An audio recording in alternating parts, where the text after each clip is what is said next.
Olá, seja bem-vindo, esse é o canal Felipe Xadrez e hoje, pessoal, estou trazendo mais uma partida da nossa série aí das partidas selecionadas dos mais belos sacrifícios de dama da história.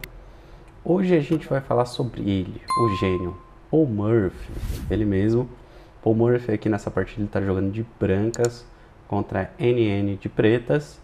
Para quem não sabe o que significa NN, dá uma olhada no vídeo anterior, eu vou colocar aqui o card aqui em cima que eu explico o que significa NN. Bom, essa partida é um amistoso, tá, pessoal? Então aqui não é partida de nenhum torneio. Se vocês verificarem, vocês vão ver que o Paul Morphy está jogando com uma torre a menos. Provavelmente o jogador dele tinha um rating bem abaixo do dele. E por isso aí essa vantagem que a gente dá para alguns jogadores que são mais fracos do que nós. Apesar da gente olhar isso e falar que o outro jogador tá com muita vantagem, a gente sabe que depende muito da força do jogador. Enfim, antes da gente ir pro tabuleiro, você que está chegando agora, já se inscreve no canal. Pessoal, não esquece de deixar aquele joinha para ajudar na divulgação do vídeo. Ativem o sininho porque toda vez que sair vídeo novo o YouTube vai te notificar. E para quem gosta do conteúdo do canal, considere se tornar membro e apoiar o canal. Sem mais delongas, bora pro tabuleiro. Morphy abre aqui, pessoal, com E4, E5, F4. Aqui o Morphy ele vai para o gambito do rei. O NN aceita, então ele faz E toma F4, bispo C4, dama H4, cheque. E essa é uma linha bem aguda. Mas o NN aproveitou que, como ele está com material a mais, ele vai atacar. Bom, o Morphy ele responde com o melhor lance na posição, rei F1. Tá? Para quem está aprendendo a jogar gambito do rei, essa partida é bem legal, bem instrutiva. E nessa posição, pessoal, é rei F1, ok? Seguindo aqui, G5. E, bom, apesar da maioria do pessoal deve estar olhando e achando estranho, porque na grande maioria das vezes aqui, ou deixa eu voltar, né? Ou o pessoal faz um D6 aqui, já para abrir a diagonal do bispo, que é um lance bem legal, ou desenvolve com o cavalo em F6. No caso aqui, o NN ele fez aqui o G5, porque ele quer fixar o peão de F4 e ele está com receoso, porque provavelmente aqui o Morphy vai fazer cavalo F3 expulsando a dama, então ele vai ter que recuar ela. Por isso ele já fez esse lance aqui para fixar o peão. O Morphy ele responde com cavalo C3 desenvolvendo, bispo G7 em fianqueta desenvolvendo, D4 em direção ao centro, cavalo C6, cavalo F3, agora sim a dama está atacada. O NN faz aqui dama H5, cavalo D5, rei D8. E por que rei D8? Cavalo aqui, pessoal, em D5 está ameaçando um duplo na casa de C7, tá? Então aqui teve que mexer o rei, não tem outro lance na posição. Seguindo, C3, consolidando o centro, cavalo F6 desenvolvendo, cavalo toma F6, bispo toma F6 e E5. E aqui a gente já vê o domínio que o Morphy tem do centro do tabuleiro. Bom, a gente pode ver aqui que o cavalo está bem atuante. O bispo está atacado, ele vai ter que recuar. Os peões aqui já estão controlando bem essas casas. O bispo está com uma diagonal muito boa. Então, apesar da questão material estar melhor para o NN, que já começou por vantagem, a questão posicional está ficando complicada. Bom, seguindo aqui, então ele recua o bispo para G7, então bispo G7, H4, agora o Morphy ele começa aqui a contra-atacar e tentar abrir linhas, F6, rei G1, e esse lance de rei G1, pessoal, ele não fica tão claro agora do porquê, mas a gente vai ver do porquê o Morphy fez rei G1 e a gente vai entender a genialidade do Morphy. Ó, aqui seguindo G4 atacando o cavalo, cavalo H2 manobrando e contra-atacando o peão, F toma E5, cavalo toma G4, E toma D4, bispo toma F4, torre F8. E agora a gente entendeu porque o Morphy fez rei G1. Ele não queria deixar o rei nessa coluna F aqui, que está pouco protegida, e preferiu colocar o rei na coluna G, onde ele tem pelo menos o peão defendendo o rei, para não ter peças cravadas, que é o que aconteceria agora se o rei estivesse em F1. é demais, né? O Murphy era incrível. Ele viu umas particularidades assim na posição que era demais. Bom, quem conhece as partidas do Murphy sabe do que eu tô falando. Bom, seguindo aqui, bispo G5, cheque, cavalo E7, bloqueando, dama E2, pressionando agora o cavalo, ameaçando o mate, inclusive. Nessa posição, o NN responde com torre 8, defendendo a ameaça. E nessa posição, pessoal, o Murphy faz um lance incrível, incrível, incrível, incrível. O lance de arremate da partida. Para questão de exercício de treino, quem quiser, pausa o vídeo, tenta encontrar o lance. Já encontrou? Não? Vamos lá. Pessoal, o Murphy ele me solta aqui um cavalo em E5. E por que esse lance é tão forte? Observa comigo. O cavalo agora está tirando as casas de fuga da dama. A dama não tem agora a casa de H6 também, porque o bispo está segurando. E a dama das brancas está atacando a dama das pretas, que não está defendida, forçando uma troca de damas. Então aqui o NN foi obrigado a fazer dama toma E2.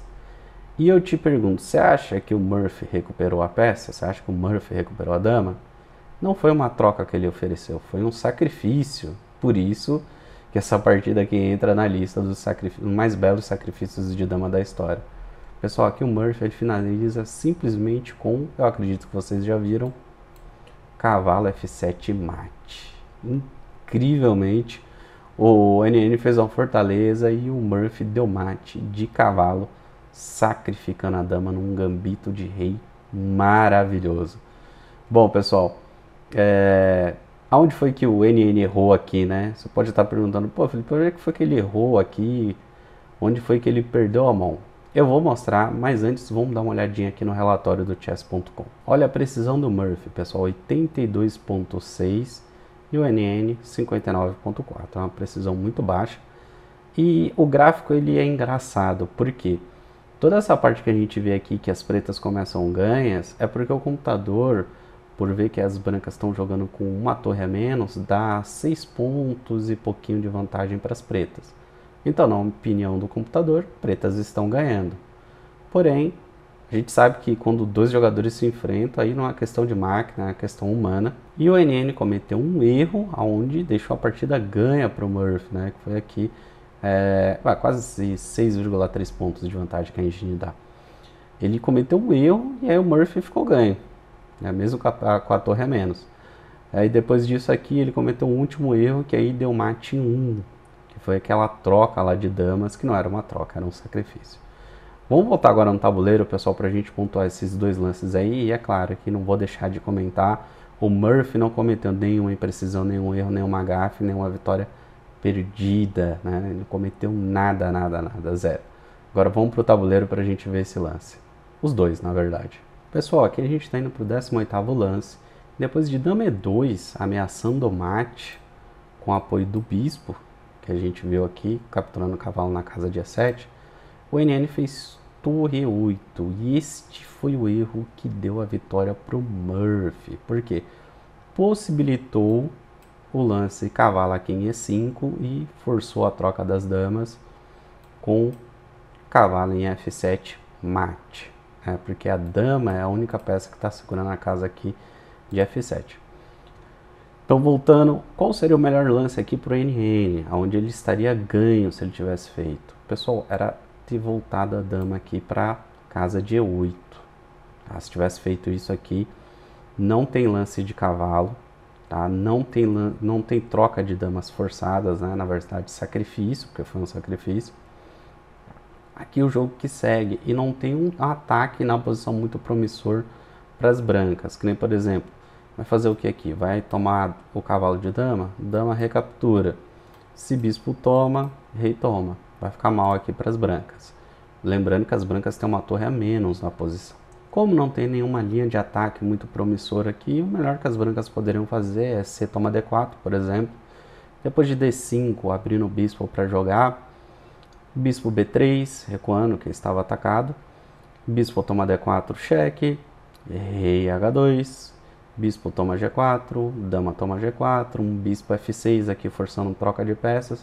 Porque aqui tudo que as pretas precisam fazer é isso, é trocar a peça aqui para um final vencedor nessa posição. Porém, o NN não encontrou o lance, ele caiu na armadilha do Murphy e aí foi embora. Felipe, tinha como o NN evitar o mate de cavalo? O pessoal até tinha, mas deixa eu voltar aqui. Depois de cavalo em E5, a única maneira de não tomar mais mate nessa posição e não ficar mal é entregando a dama. Então, por exemplo, aqui o melhor lance na posição, que é um lance muito difícil de encontrar, mas é o melhor, por exemplo, aqui um H6, atacando o bispo e entregando a dama mesmo, não tem jeito, se não entregar a dama vai tomar mate. Então depois de dama toma H5, bispo toma E5, eliminamos o nosso cavalo aqui, o nosso agressivo cavalo, que é o problemático na posição. Depois de dama toma H6, D toma C3, B toma C3, e aqui evitou mate, mas agora quem está com uma boa vantagem aqui é as brancas, devido ao desenvolvimento das peças e inclusive a este peãozinho aqui passado e bem avançado. Esse peão vai fazer um grande estrago na posição, pretas vão ter que sacrificar material para poder impedir ele de ser promovido, e aí a questão material vai se igualar.